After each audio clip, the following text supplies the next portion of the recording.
بەڕێز ئاورنگ نەورۆز شاوێز لە دەستگای دانپێدەدان با کۆمەڵکوژی کورد لە هۆڵەندا و لەگەڵمدا لەگەڵ بەڕێزیان گفتوگوی زیاترەکەین سەبارەت بە پرسی بە جینۆساید ناساندنی تاوانیان فال لەسەر ئاستی نێودەوڵەتی. بەڕێز ئاورنگم کاتتان باش، پێویستە ئێمە چی بکەین بۆی بتوانین لەسەر ئاستی نێودەوڵەتی دان بە تاوانی کۆکۆ ئەنفال بنرێت بە جینۆساید لە کاتێکدا لە پەرلەمانی کوردستان و پەرلەمانی عێراق و دادگای پێداچوونەوەش لە عێراقا دانی ناوە بۆی کە جینۆسایدە؟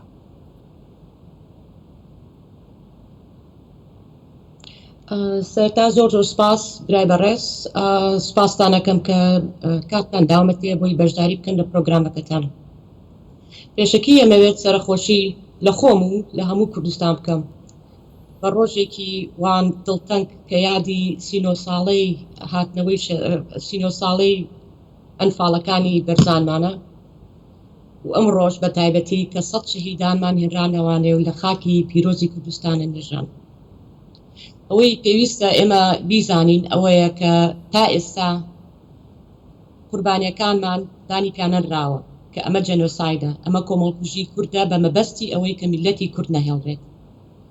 پێویستە عێراق، حکوومەتی عێراق دانی پیا بهێنرێت بۆ ئەوە بۆ قەرەبوونی قوربانیەکان، چ دەرونی چ مادی. وەکو خۆتان نەزانن لە دادگای عێراقا لە ساڵی 2003دا کە دادگا وتوێتی ئەمە جێنۆسایدە، بەڵام بەداخەوانێت لەو کاتەیە و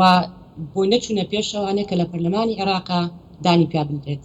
لەبەر ئەوە هێشتا لە عێراقا ینی فەرمیەن ئەمە جێنۆساید نییە.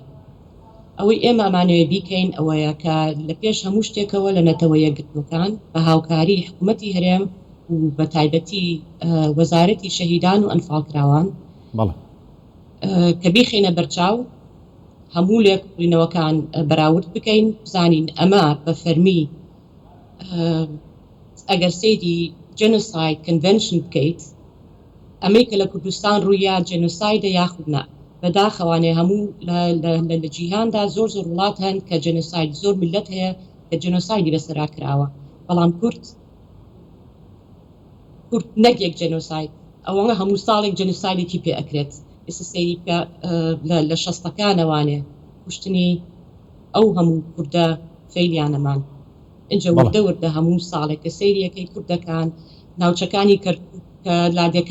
لادەکانمان کە نەماون ئەوانە هەمووی کراوە بە عەرەب یاخود لادەکانی کە چۆڵ کراون بە زۆر پێیان چۆڵ کراوە، اینجا کوشتنی هەزارەها و ئەنفاڵکردنی زیاد لە 8,000 بەرزانی، اینجا پیمەبارانی هەڵەبجە، ئەوە هەمووی لە خۆیدا یەک بە یەک ئەنفاڵە. اینجا ئاخر ئەنفاڵیش کە کرا بە سەرمانە یەزیدەکانە. ئەنی ئەمە هەمووی ئەدە کۆڵکەینەوانێ و بە یەک دەست بە یەک دەنگ بە یەک شێوە داوای بکەین دەکەتەوە یەکگرتوەکان. بەڵێ، تۆ باست لە قەرەبووکردنەوەی کە سوکاری ئەنفاڵکراوان کرد و ڕەنگە وەکو حەقی خۆیان بێ قەرەبووی مادی وەربگرنەوە، بەڵام وەک سەرۆک بارزانی وتی هەموو سەروەت و سامانی دنیا لە بەرامبەر ئێسێکدا بۆ ئەوان هیچ نییە، لە بەرامبەر پارچە ئێسێکدا هیچ نییە. لە ڕۆدەرونیەکە پێویستە چی بکرێت بۆ کە سوکاری ئەنفاڵکراوان کە قەرەبوو بکرێنەوە؟ بەڵێ، دانپێدان لە خۆیدا جەختکردنە لەسەر مافی کورد بە تۆ یاسای نێودەوڵەتی بەبوونی پارێزراوە. زۆر پێویستە کە حکوومەتی عێراق نەکە حکوومەتی عێراق نەتەوە یەکگرتوەکانیش کە دانی پیا بنێن ئەمە چی بەسەر هاو. ئایا ئەمە کۆمەڵکوژی بوو لە بۆ پاراستنی وڵاتێک کە عێراق، یاخود کۆمەڵکوژی بوو بەوەی کە میلەتێک لەناو ببرێت؟ زۆر مهمە بۆ کە سوکاری کە بزانێت عێراق دانی پیاناوە دەرونیان، چونکە ئێستا سێت کە لە ناو کوردستانە من چەند 2 مانگ لەمە پێش لە کوردستان بووین لەسەر دانپێدان یاخود لەسەر بۆ ئەوەی ئیش بکەین لەسەر ئەمە لە کوردستان بووین، چ لە بەرزان و چ لە هەڵەبجە، کە قسە ئەەکەیت لەگەڵ کە سوکاری شەهیداندا هەست بەوە ئەەکەیت کە هێشتا ئازارەکانیان هەر وەکو هەمان ڕۆژەکە کە سوکارەکانیان نەماون. هێشتا کەس یعنی تا ئێستا ئەوانی کە قسەمان لەگەڵا کردوون حتا نمونەیەکت بۆ ئەهێنمەوانێ هەواڵێک لە بەرزان ڕاستە خۆ بەمنی و دوتی 39 ساڵ لەم و پێش باوکم و براکەم گیران، یعنی ئێستاش ناڵێت شەهید کراون وتی گیران. باشە بۆ تۆ برا چۆن ئەبێت ئەگەر دانی پیا بنێوتی کێ دانی پیاەنێت چکە من بە ئینسان نازانم ئێمە بە ئینسان نازانم یعنی تۆ بسیر کە چی ئەکات لە هەستی ئەو مرۆڤ ئێستاش پێی ناڵێت شەهید کراوە دوای 39 ساڵ چونکە کەس دەستی دەمی یعنی کەس دانی پیانە ناوە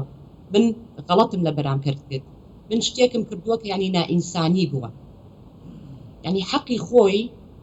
مادیەن ڕاستە مادیەن هەموو شتێک نییە بەڵام دەرونیەن ئەبێت بەڕاستی یارمەتیان بدرێت ئەبێت بەڕاستی بچێتە پێشەوانێ بەڵێ من غەڵەتم کرد لە مافی تۆ بەڵێ من ماڵی تۆم وێران کرد پێتان وایە حکوومەتی عراق ئامادەیەوە بگرێتە ئەستۆی خۆی دووش لەوانەیە حکوومەتی عێراق لە خۆیەوانێت دڵنیا بە لە خۆی حکوومەتی عێراق ئەوە ناگرێتە ئەستۆی خۆی ئێمە وەکو کورد ئەبێ هەمومان ئیش بکەین کار بکەین لەسەر ئەوەی کە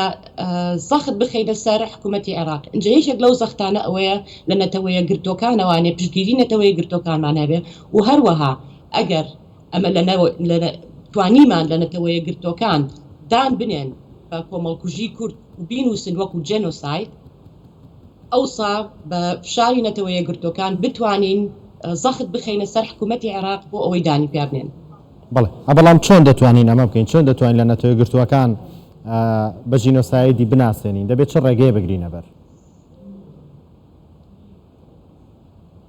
ئەو ڕێگەوەی ئێمە گرتوماتە بەر ئەوەیە کە لەگەڵ چەند زانیار و چەند سیاسەتمەداری ئەوروپی و ئەمریکی ڕێککەوتوین و بۆ بەراوردکردنەوەی لۆکەڵینەوەکانی کەیسەکانمان بەڵێ بەڕێز ئاورنگ نەورۆز شاوێز